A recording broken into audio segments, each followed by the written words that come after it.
প্রশাসন জবাব দেয়, সুন্দরবনে আগুন কেন?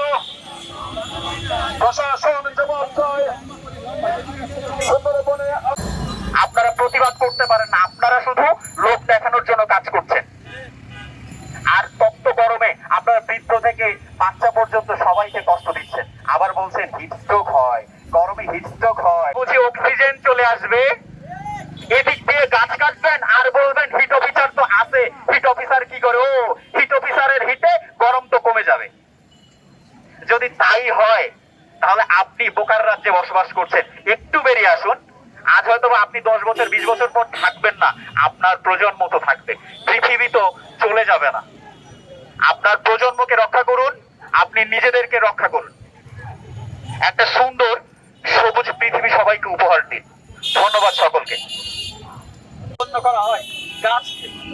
এই যে প্রকৃতিকে শত্রু গণ্য করে উন্নয়নের চিন্তা, এই চিন্তাটা যে ভুল, তার দুঃখ আমরা গত 5 বছরের দিকে যদি তাকাই, এই গত মাসেই বা 1 সপ্তাহ আগেই গোটা দেশ তাপদাহে জ্বলছিল।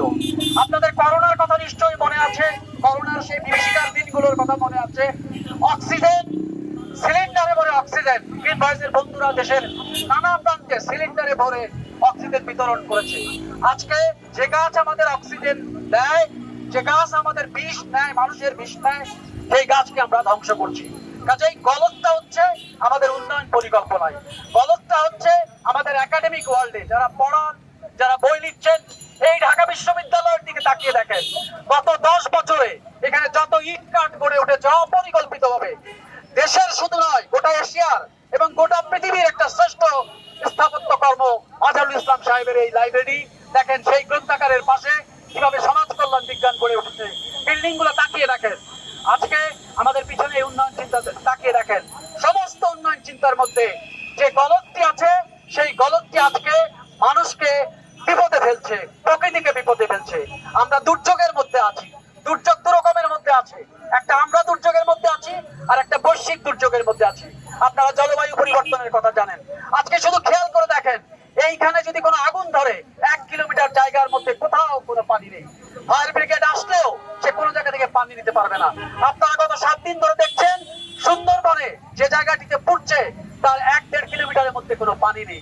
সুন্দরের মতো জায়গায় পানি পাওয়া যাচ্ছে না। তাহলে এই যে আমাদের উন্নয়ন চিন্তা, এই যে আমাদের উন্নয়ন পরিকল্পনা, এই পরিকল্পনার গলদ আছে, এই গলদকে চ্যালেঞ্জ করতে হবে। সে কারণে তরুণ বন্ধুদের এগিয়ে আসতে হবে। যারা পুরাতন, যারা জীর্ণ, যারা এই সমাজের সুবিধা নিয়ে ভিন্ন হয়ে উঠেছেন, তাদেরকে পরিত্যাগ করে নূতনদের হাতে নূতন বাংলাদেশ তুলে দিতে হবে।